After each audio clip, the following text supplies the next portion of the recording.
All right, it's Pride Month. I have on my Pride shirt, I have on some Pride makeup, and I decided to say, why not be gay as possible? So, yeah. Oh, and also, by the way, I got my own cue cards. I feel like Wendy Williams with like the purple and shit. I low key might want to give me like a big purple chair one day. I was gonna give me one anyway, but I might get one. But today we have a fun video for you guys. So, without further ado, welcome to my little corner of the internet.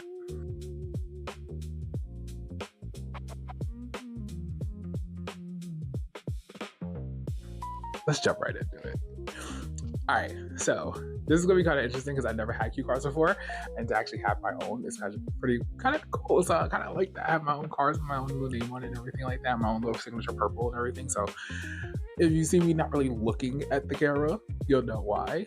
But I'll try to keep engaging at the camera. But for now, let's just jump into this video. So this video, I decided to kick off Pride Month with something that I thought would be a interesting topic to talk about. Something that I've actually asked a few people in my life about. And so I think that you guys will kind of engage with it in the comments. If you are, hopefully some of you start to subscribe. If you're watching, well, thank you so much for watching and viewing. Hopefully you've built up a little bit of a fandom over here. I need to retire before at least 45. I'm sorry. Just saying. By 45, I need to at least go to retire. Okay, I'm only 28 right now. So, mainstream indie short films. You can find an LGBT theme in any one of these categories. And I'm sure most of us here who have seen one, seen multiples, went to movie theaters to see one, or whatever. We've all seen a queer film. We've all seen a gay film. We all probably have just wondering, what is it like to be a gay person? How do they deal with it? What is the struggle like? How does one deal with their sexuality? How does one deal with their being a human being and navigating the world as a gay person or a queer person? So, or a transgender person even. So we've all seen some movie that resonates with us, or just something for pure entertainment. You know, LGBT films have been made for many years. They're nothing new. They are still being made to this day, and they're still necessary and needed in the community. I do think there's still some stories that do need to be told, and some stories that should be told. There's some stories about people's history, about their life, about people who have been significant to the community as activism, and then there's just stories about people who are dealing with dating, dealing with relationships, figuring out, what's the story? How to say it? How do they explain it? The coming of age story. A teenager comes out, they see that another gay kid in their school, they kind of have a connection, and then all of a sudden they blossom into a relationship and all that other stuff. If only that actually happened in real life for some of us. Lord only knows, I wish I had somebody I could fall in love with at a young age. But let's talk about the mainstream first. Mainstream, when I'm referring to mainstream, I'm talking about like Tu Wan Fu. I'm talking about a Brokeback Mountain. I'm talking about Call Me by Your Name and Moonlight and stuff like that. Mainstream meaning like it's a big theatrical release. There's all this buzz around it from Hollywood and everything. There's possible Oscar buzz, like maybe two or three of these films actually have been Oscar nominated. Moonlight definitely has won an Oscar for its film and everything like that. So the mainstream is just the ones that have the big studios behind them and that has a little bit of money, a good amount of money thrown at them. So that really makes that's what I mean when I talk about mainstream. And they always kind of talk about like forbidden love, journey to oneself, journey to a different, navigating the world as a queer person or a gay person, and it really does show. I don't want to say unrealistic, but it doesn't really show a depiction of what actually happens in real life in so many ways. I mean, like, yes, drag queens do travel. They do travel across the country to go to gigs and work and travel from one borough to another in New York City and stuff like that. So it does happen, but it's not the same as like, rarely do you ever see drag queens in drag all the time. Like from the time they get up to the time they go to bed, they're constantly in drag. That's not realistic in the same sense. Even like but if you watch something like Priscilla, which is a version of Tu Wan Fu, or they have very much similarities, you will see that they are not in drag the entire movie. They're actually mostly in their own civilian clothes, and then they change into drag every once in a while. So it really just depends on.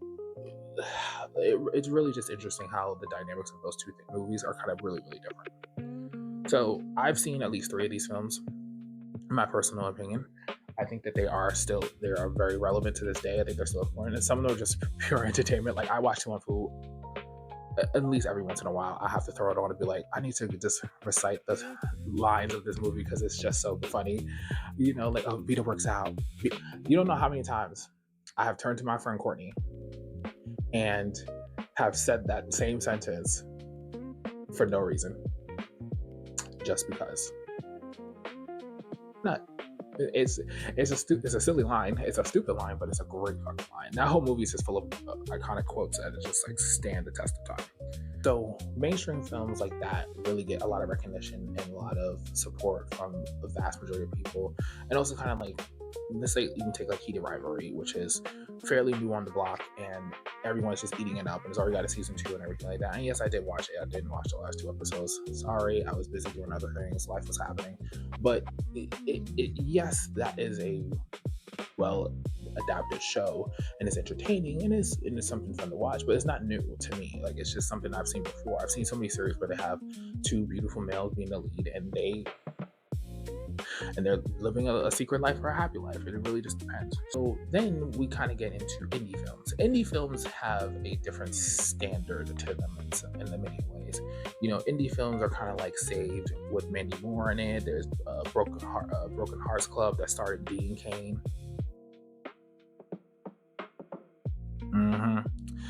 And then you have like even Dallas Buyers Club, which 2 people from that won an Oscar for. So it's like, and then there's like Amelia Perez, which, I'm sorry, no offense to anybody out there. I love my trans community. Happy Pride Month to everybody, but Amelia Perez is just not a good film. I don't know how that got so much buzz behind it.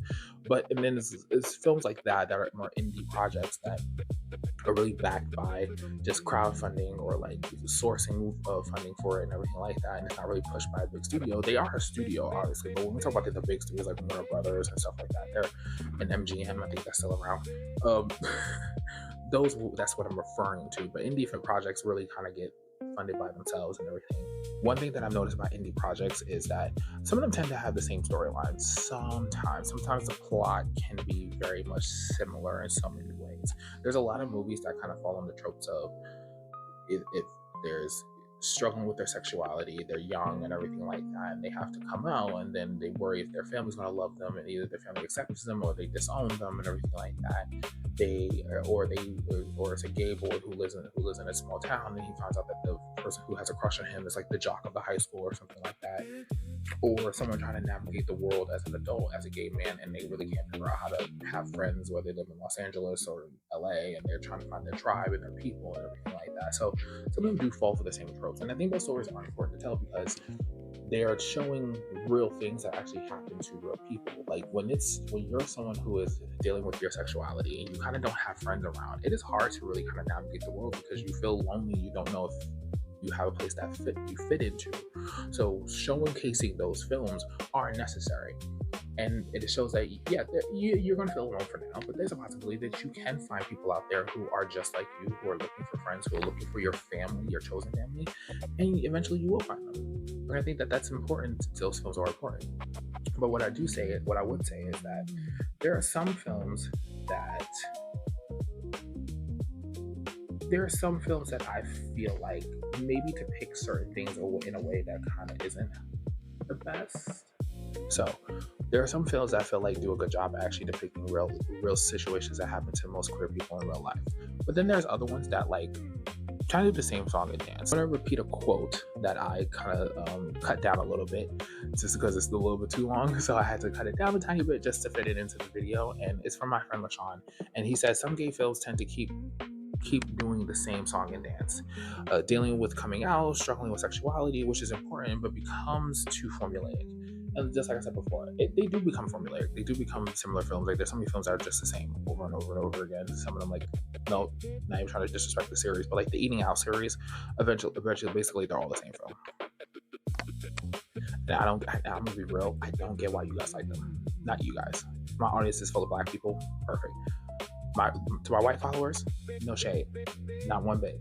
I don't get why y'all like that film. It's just, Okay. I also have another friend who I asked for a quote about his feelings about gay films and everything like that. He says, "I'm pretty okay with gay and queer films. They are made, but I tend to enjoy lesser mainstream films. That some are better at understanding what it's like to have what is like going on in the queer community." And again, agreed. Like there's some that do a good job at depicting what happens in a queer community. For instance, the movie Fire Island. Now, that movie can be questionable in so many ways, but I will say that though, there is something accurate to at least a certain level when it comes to Fire Island in that film, because they're showing how a place like Fire Island can be kind of divisive and very much about the status and looks and everything. If you don't fit a certain look or a certain appearance or a certain status, you get looked at crazy, and it's kind of like that all over the place. But particularly in a place like that, it is like that. There's a lot of colorism, fat phobia, uh, hating, anti-Asian hate sometimes, and anti-blackness, and it's a lot of that there. And don't get me wrong, there are probably people who are black who go to Fire Island, who are Asian who go to Fire Island, who are plus size who go to Fire Island. That is true, but it does not mean that they do not face their own level of adversity that they hate to do every single year. But then there's films like them. Femme was an interesting film that I watched. I watched it and I did a podcast about it with my friends, and I thought it was a really interesting story being told about someone who's a black person in London who does drag. They get assaulted at one point. Sorry, spoiler alert if you haven't seen this film. They get assaulted, and then they wanted to get revenge on the person who did it. But then they wind up gaining feelings for them and kind of forming some sort of relationship, at least on a little sexual level. But then eventually the guy fell for him too. And I just kind of felt like it's an interesting film. It's a good film. It's a strong film. But I also felt like, wow, is this how, as black queer men, this is kind of how we get to experience love with trauma and assault and having to seek revenge for certain things? I just kind of feel like that's just like, it's not always a story that should be told. So and that segues into the sort of the different genres that our white counterparts get in comparison to our black counterparts. Now, I'm going to mention another quote from a friend of mine's, and my friend Ramel, and he said that on the lines of this: "Whilst I love movies like Noah's Ark Jump in the Room, movies like Not Another Gay Movie doesn't really do it for me. I appreciate them, but they lean too heavy into stereotypes." Now, as you can see, those two movies are very different in so many ways. They're both comedies. They're both comedies. One's a romantic comedy, but the other one is just a straight up comedy, in my opinion. It can't be and everything. But you can see that they're vastly different. Vastly, vastly different. And, Not Another Gay Movie is just a movie about a bunch of teenagers who none of them look like teenagers at the time. I'm sorry, not one of them looked like they were 18. Not one of them. So, but like, hey, who cares? They're teenagers in high school who want to lose their virginity before they go off to college and everything like that. And it's a fun story. It's a funny story. I've watched the movie multiple times because I find it entertaining. But that still says that when you have movies like that, we get versions of groups of friends like Noah's Ark. Even though, again, Noah's Ark is a comedy, but it's not the same level as camp as that film is. This, Noah's Ark is like straightforward comedy. It's funny. It's not this overly saturated of satire and everything like that. But it does have a good level of reflection on the society that's around us and how black men in our society, in gay queer society, have to deal with a lot of things in life.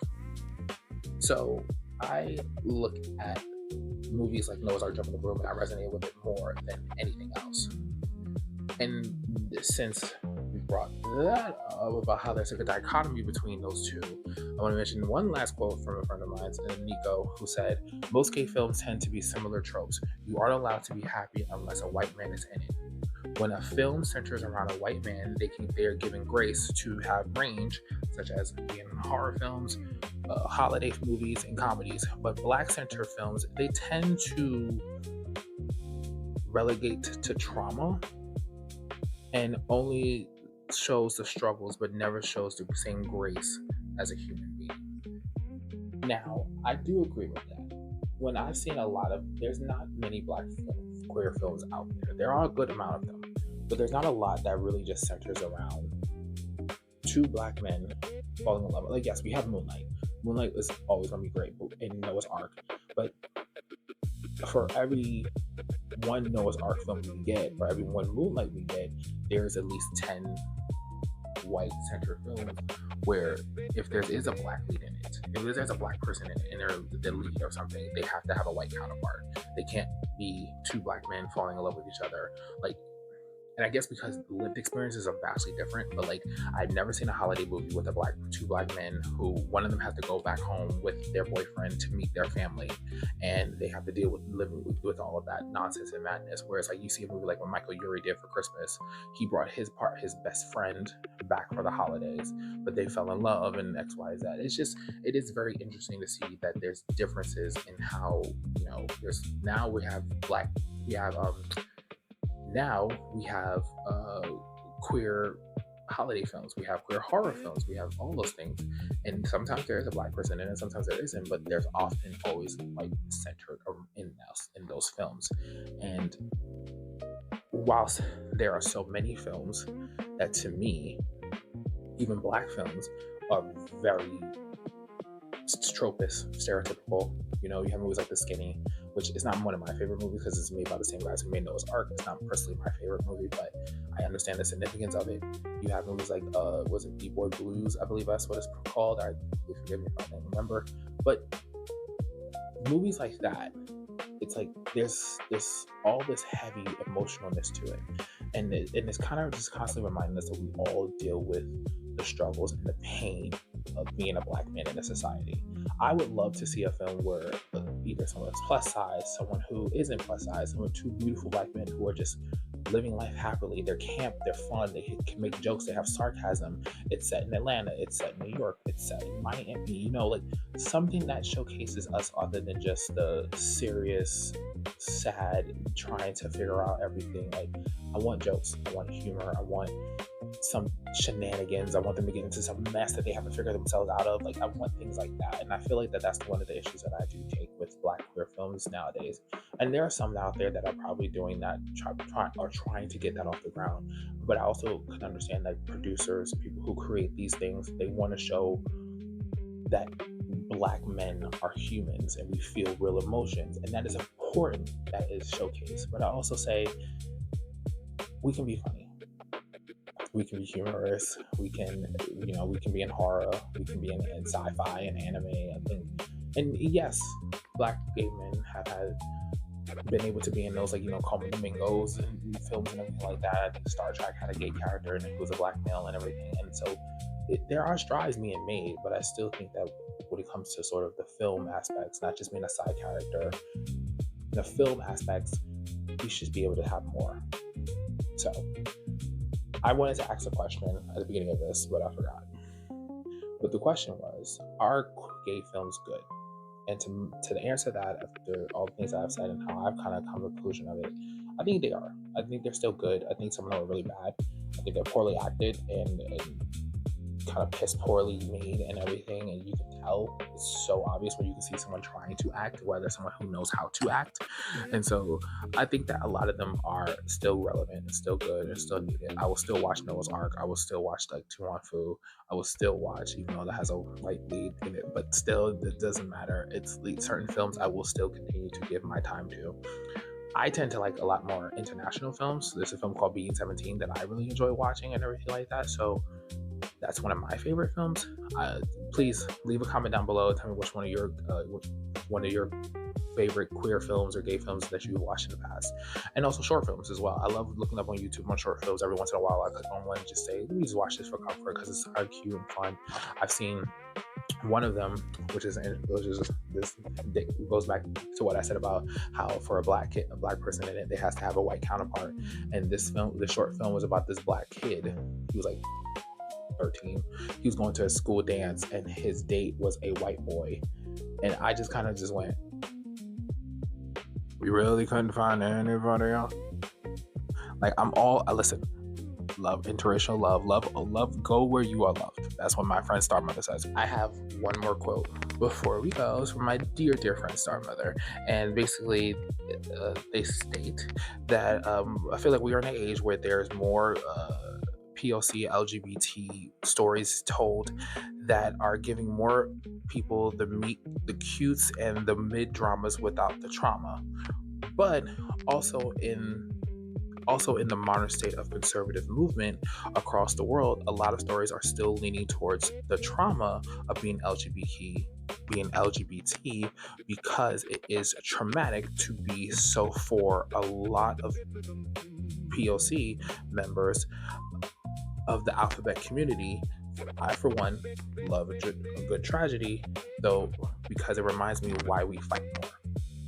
And I agree with that too. To wrap all this up, it does remind us that we fight a lot. I mean, not physically, not actually like assault each other. You know what I mean? Unless you're one of them girls from Atlanta who like to swing on people, because I've had to have that conversation multiple times with people who pretend like Atlanta's not that type of place.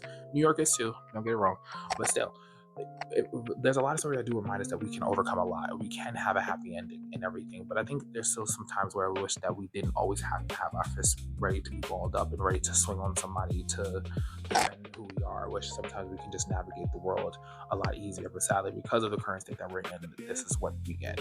So, but back to let's wrapping it all up. They're still important. They're still needed. I think we still can be appreciative of them and everything like that. I do wish there was more production value put into some of them, but I also understand that money is an object and they don't have a lot, so they do with the best they can. But I want everyone out there who is watching right now to please leave a comment about what do you think about LGBT films. Are they good? Are they bad? Do you think they need to improve over the years? Do you think new stories need to be told? Do you think we need to open the genres up a little bit more? Like, do we need more horror? Do we need more fantasy? We have holiday ones, but do we need to have more variety of those? I personally would love to see a fantasy gay film that actually is interesting. I would love to see someone take a Wattpad story and just make it into a movie, but which they actually did at one point, if I recall correctly. Some Wattpad story came into a story. It came into a movie. I forgot where. I don't know who watched it and how, but read it or how, but hey, they did it. But all in all, thank you so much for joining me for the first video of Pride. Thank you so much for joining me for this lovely video. In 2 weeks, I will be going to P-Town for Frolic Weekend, and I will be vlogging that, so be on the lookout for that after I come back. And I will be doing things that I will not repeat on camera because I'm a lady. We don't do things and tell. But thank you all so much for joining me in this one. I appreciate it. This is a little bit of a lengthier one too, so I'll try to go back to the next one. I'm trying to make it quick and simple. But I appreciate all of you so much for watching, and I will see you all in the next one. Please like, comment, and subscribe, and follow me on Instagram.